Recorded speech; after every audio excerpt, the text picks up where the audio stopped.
I'd mention one more thing about that personally in our diocese.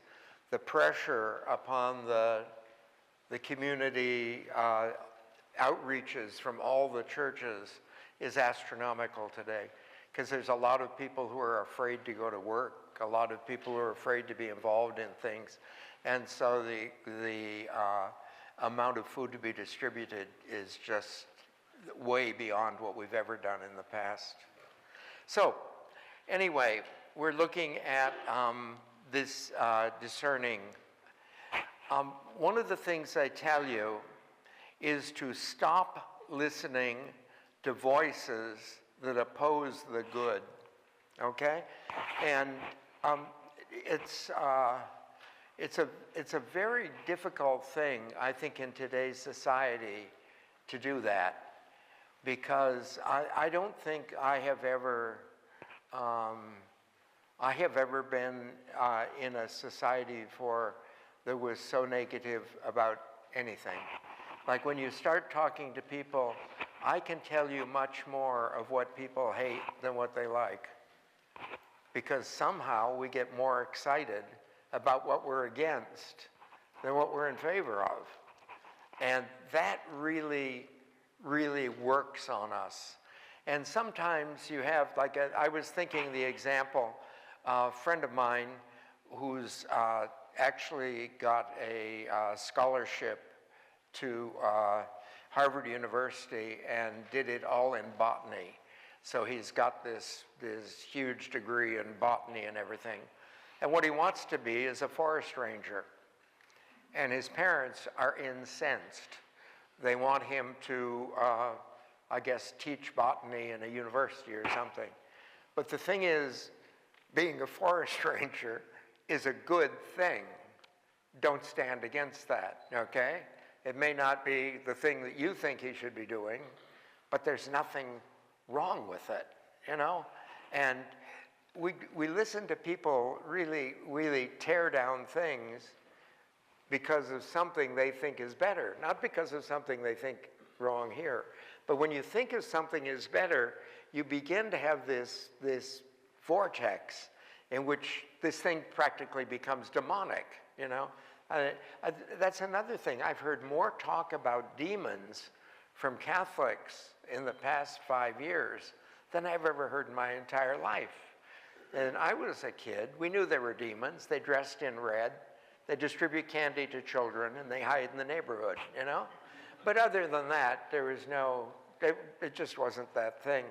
But you and I need to try and avoid voices that are always opposing anything good. And I think it's a curious thing about the government today with regards to that if you're of an ilk that you don't like this government, they can't do anything right. Nothing they do is ever right. And trust me, the worst government in the entire world occasionally, by accident, does something right, okay? Nothing is that wrong. And it's true, we have a society of negativity, and this negativity will affect your choices all the time. It cripples things. And most choices, I think most choices are good choices. They're better or worse, but most are good. And to the degree we see everything as bad, we lose the contrast between good and bad. There just is no contrast. The next thing is to understand that, you know, our lives cannot be dominated by feelings, but feelings have been given to us by God as one of the tools of discernment. Because I talked earlier, and we'll talk a little more about it, about the feeling of peace. Peace is a feeling. You know, you feel a sense of peace, and that's a good sign. But you don't want the feelings to dominate you. But you need to know that feelings do, in fact, matter.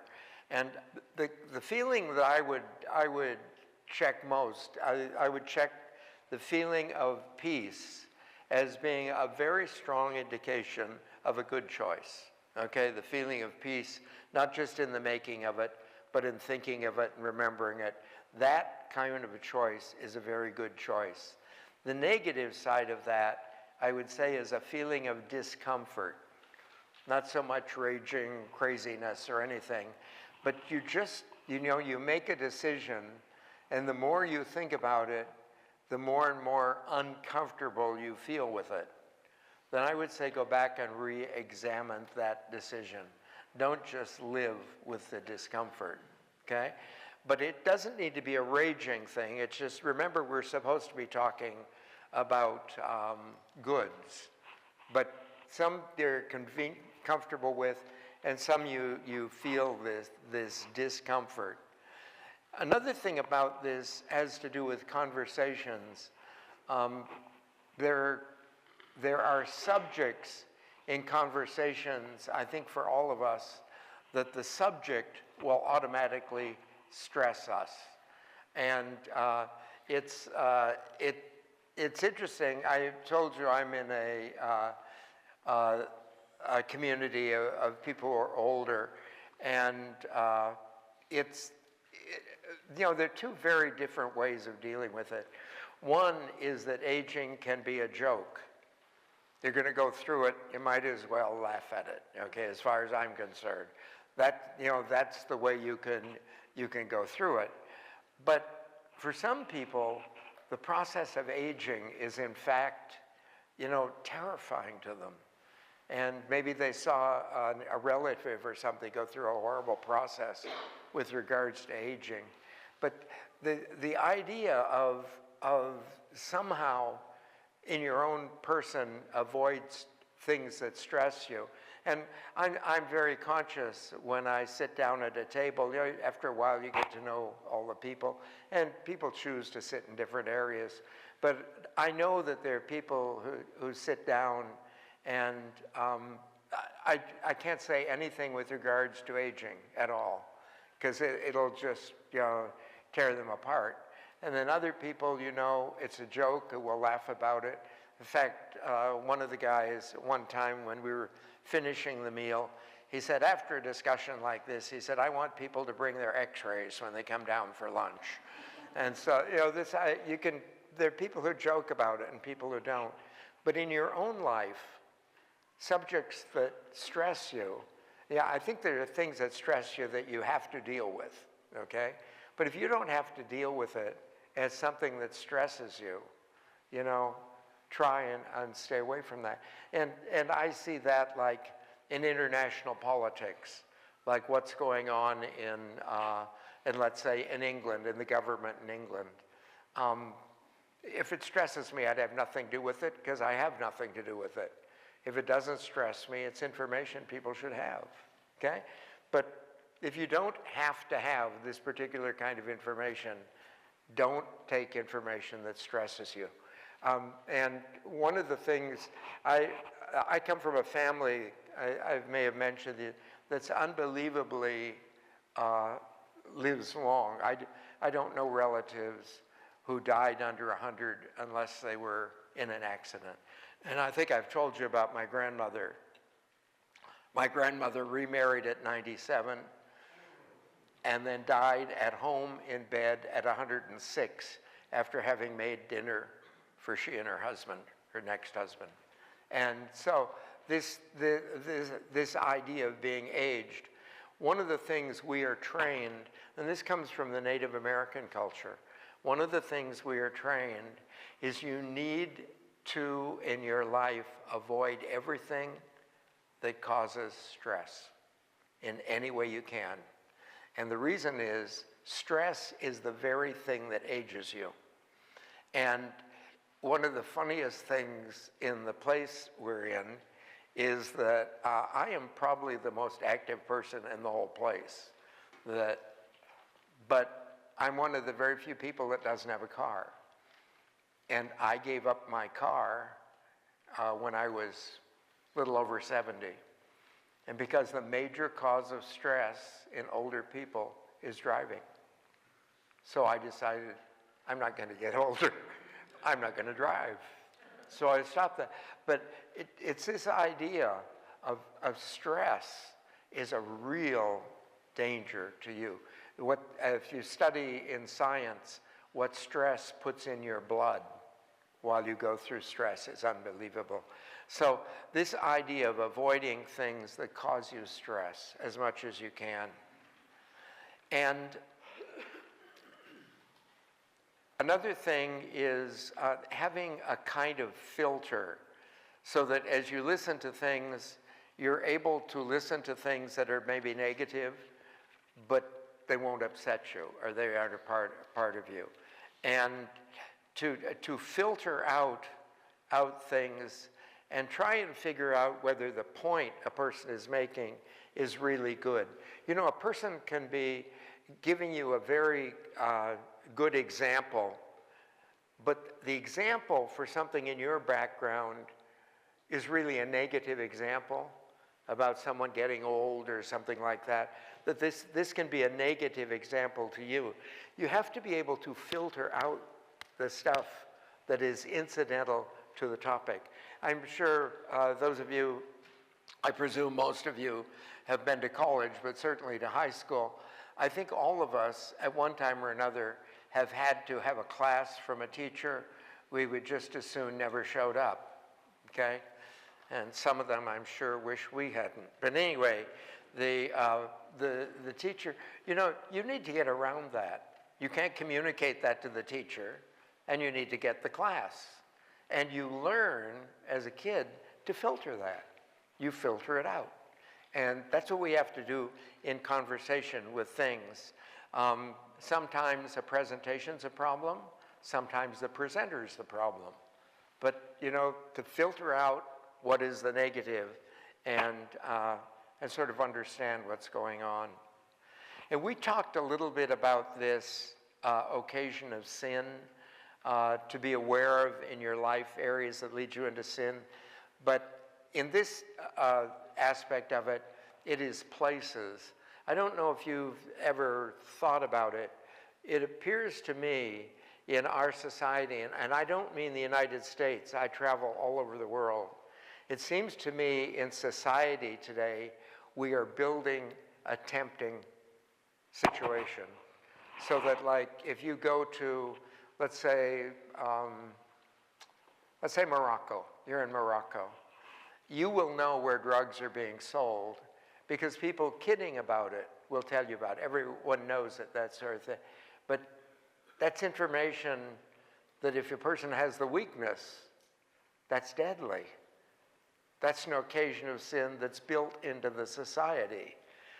And, you know, it's funny, a group of us have movies in one of the rooms of one of the people that, their TV, I think, was a wall. But it's a massive TV, so we go in there and we will have movies in their room.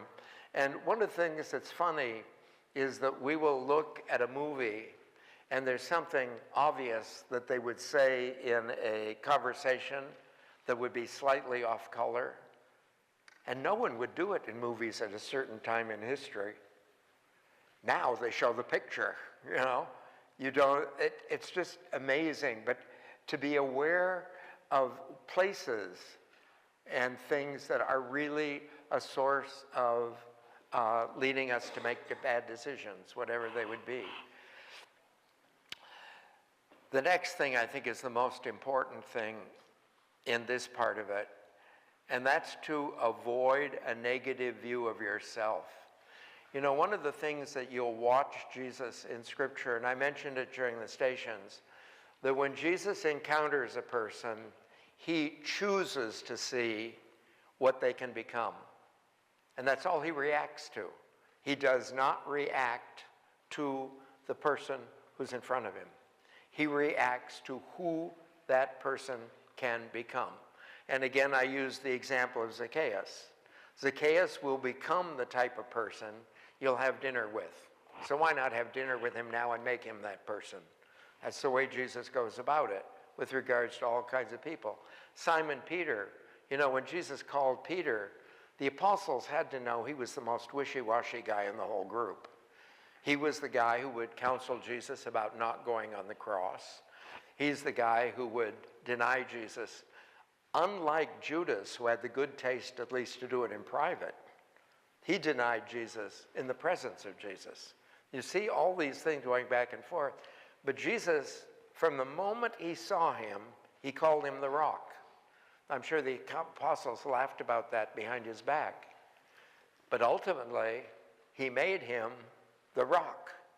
And we have an ability to create people out of their negative selves, because so many people carry a negative view of themselves.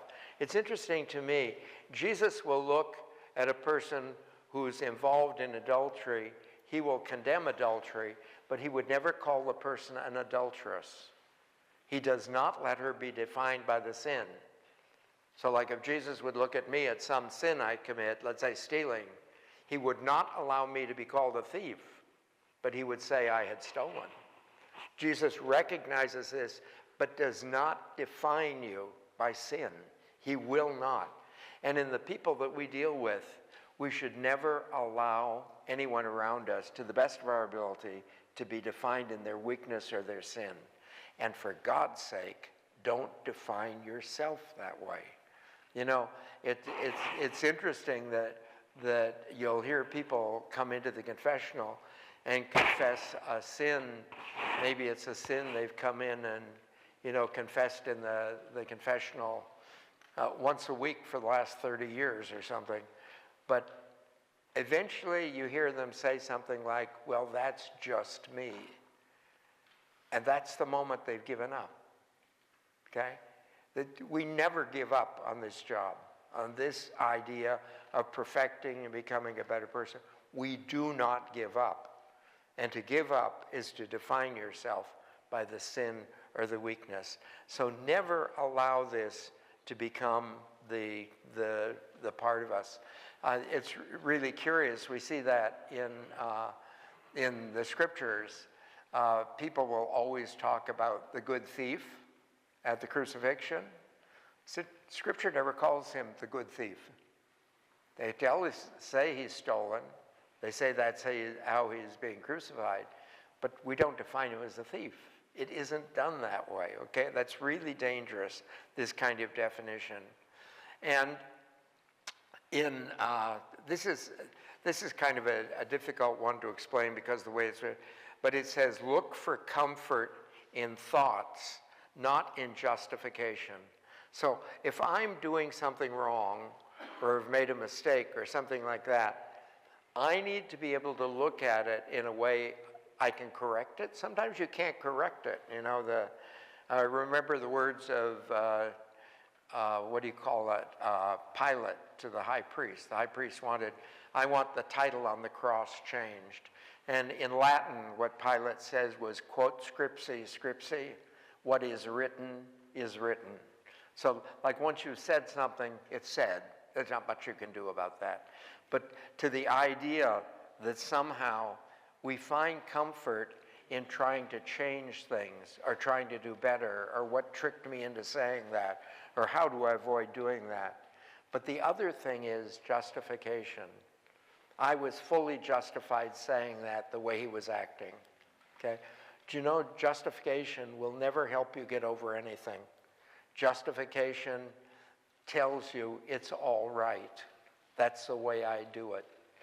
Don't ever catch yourself in justifying bad decisions or evil actions, And again, I mentioned that in the stations too, if Jesus Christ is willing to accept me as a sinner and reform me, I'm willing to accept me as a sinner and be reformed.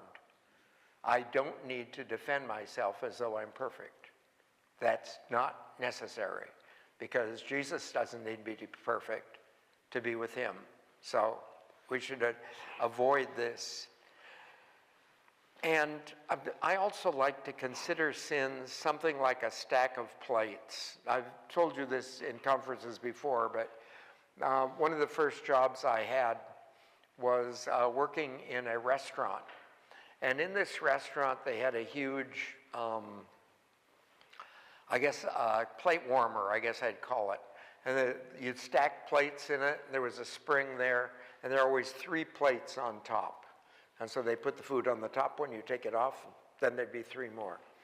And I think, and I speak personally, that's the way Jesus has worked in my life with regards to sin. Whenever I look at my life, I see 3 things wrong. The only difficulty is when I correct one, we still have 3. It's just there's a new one comes up. And I think it is in the infinite, knowledge of Jesus that you and I never see the stack of plates. No one ever knows how much is wrong. But I swear if I would stand at that place and just throw plates ever, when I get all finished, there'd be 3. 3 new ones, but 3. And so to understand sin is like this. Oftentimes as a person gets older, they begin to think they're getting worse because they notice other sins and everything in their lives. But it could be that they've just pushed some things out, so other things are now coming to the fore. Without entering into any kind of crudity, there are sins that are much more pleasurable when you're young than when you're older, and they cease to be temptations, this sort of thing. And to be aware of that's one of the changes of life. But there's always something that we're supposed to be doing. And I'd again remind you of the plates, that in fighting sin, don't fight the negative, push for the positive. If this sin is the way you tear people down, then you don't try and stop tearing people down. Try and start building them up. That will get you over it, okay? That we always look to the opposite of the sin. And I think in gossiping, I've noticed, I find a lot more of this in high school students. But one of the really ways to get around that is to make it a point to say something good about other people all the time, okay? And it's, if you've ever been involved in a conversation like this where someone will take some person, let's say the president, and will tear him down with all this stuff, and one other person in the group will say, well, he X, and name something good. And you can do that about everyone. But we have to be really careful that we do not allow this tearing down to become a part of our lives. And I think in politics, I would choose a person that I want to be president. I don't vote just because of who I don't want president, So why didn't you vote for this person? Well, I prefer the other person, that's all. I don't need to tell you anything wrong with this person in human life, and to be able to do that. And the other thing is, another thing they mention is that in human life, we oftentimes know things are unwise, then we go ahead and do them. We sort of get used to acting in a certain way, and over a period of time, you can discover by the results of it, that to do this is unwise. I'm thinking particularly drinking and driving, that people will realize that to drink beyond this point is unwise for me if I'm going to be driving. It is unwise. It's amazing how often we can think that this day is the one exception without realizing that every day of my life is an exception until the accident occurs. I've worked with my daughter-in-law in Washington is a forensic pathologist.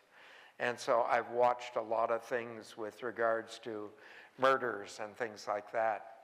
And it's one of the things that she'll go through the murder thing and determine it is in fact a murder and that sort of stuff. And she'll come home and we'll kind of talk about it because, you know, can they find the person and stuff? She says they always find them. And the fact is, a person who gets away with a murder begins to think they can get away with murder. So they do it again. Most people who go into crime will keep doing it until they're caught. And they get more and more brazen each time they do it. And sin works that way in our lives. We think we got away with it, ignoring, you know, how it changes us or changes who we are. We do the same thing with things that are unsafe. You know, it's, I remember once in Salinas, I went into this doctor for an exam, and so the doctor gave me the exam and explained several things. I've never smoked, so he says, "Hey, that's really good you don't smoke." And I moderate drinking. And he says, "Well, that's really good you moderate the drinking." And he says, "I can see from the weight and stuff." He says, so he goes through all these things with me that I need to watch and be careful of. While I'm watching a doctor who was smoking when I came in the room is obviously obese. Now, I can't tell about other things, but those two things were very obvious to me. And he knows they're wrong because he explained to me why they're wrong. Why is it he can't see it, you know? And I think this is what's most horrifying in this pedophilia thing in the Catholic Church. I mean, we preach against that. How could you possibly be so against it and not realize you're going to end up in jail? How could anyone not know that, you know? And we do that to ourselves all the time. We do that with moral things and just with stupid things and with health things. And I think the final thing I'd like to talk about is to be very careful about doing things that you would ever guide a friend not to do, okay? And it's one of the things you discover when you're studying about counseling. It is much easier to counsel another person about their problem than to see it in your own life. But there's a trick to that. And the trick to that is that if every time you counsel a person about a problem in their life, you, at the end of that, check your life for the same problem, then counseling will be a benefit to your life. And I think you know that if you're a psychiatrist, you cannot be a psychiatrist unless you're in counseling with another psychiatrist while you're doing psychiatry, okay? You have to be under another counselor while you're doing the counseling. And this whole idea is that we sort of see this thing outside ourselves. One of the professors I had at Berkeley said that counselors have a tendency to see that everyone's human except themselves. And so they're able to see these problems, everyone, and not in themselves. But again, in counseling, in life, be very, very careful of, would you advise a friend to do this? Would you encourage a friend to do this? If you would not, then I shouldn't do it. If I wouldn't encourage a friend to do it, then I myself shouldn't do it. Okay? That's basically what I wanted to cover in this session. We've talked about it in the leadership. This is absolutely the worst session of the entire period, and it probably should take place on beds rather than chairs, but we can't get that many beds in here now. Does anyone have any questions at all?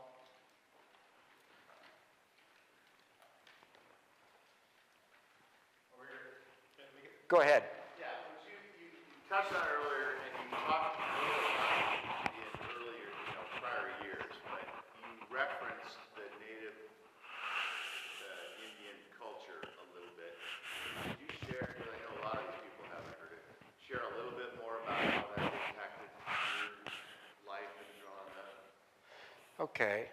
My My grandmother, the one I mentioned, was a full 100% Assiniboine. The Assiniboine are the northern plains tribes, and the correspondent to the Assiniboine in the United States are the Sioux, okay? They're Plains Indians. We have the same language. We both speak Algonquin, and the same rituals, same religion type stuff. And, but anyway, every second summer, the first summer I went, I had not yet had my first birthday. But every second summer for the rest of my 18 years at home, I would spend on the reservation in Canada. And you learn a very different way of living among Native peoples, in which the honor has a huge value and reverence.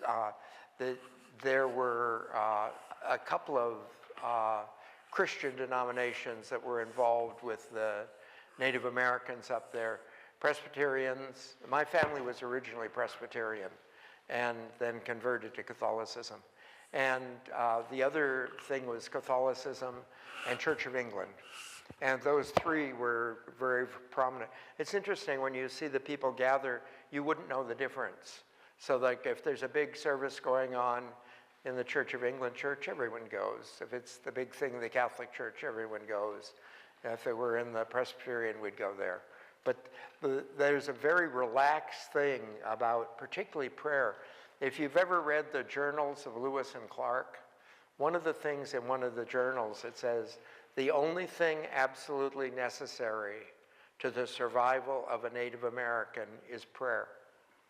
That prayer was a part of our lives, and the way you do things, the way you act. Prayer is integrated into life. It's not something you do, it's just part of everything. But it gave you a good idea of how to deal with people. The thing that I thought that was amazing is the children are actually raised by their grandparents. The grandparents have the privilege of raising the children without disciplining them, and the parents have to discipline them. So the parents take care of that aspect of it. But then one day you get to be a grandparent yourself, and then that's the time you enjoy raising a kid, okay? And they go that way. The other thing is, we would oftentimes, there's a great trust in Native American culture. Like if it got to be late in the evening and I wasn't home, my mother would presume that someone had put me to bed. And she was right. If a bunch of kids were playing over at the house when it got dark and my mother thought it was not a good time for them to be going home, we put up a bunch of tents in the yard. We all camped overnight. But there's a huge trust in the community. There's also what they call communal parenting. And like in a grocery store, an example would be if some child were to steal something in a grocery store, they would be corrected. The only requirement is that you're older than them. So if that's a 5-year-old and I'm 10, I would correct it if I saw it. But any parent or anything would around. And you expect that. It isn't they've attacked your child or anything like that. But it's a very communal way of living. And that had an impact on me personally. Is that what you were interested in? Yeah. Okay. Anything else? Okay. Thanks very much. And we'll see you at dinner.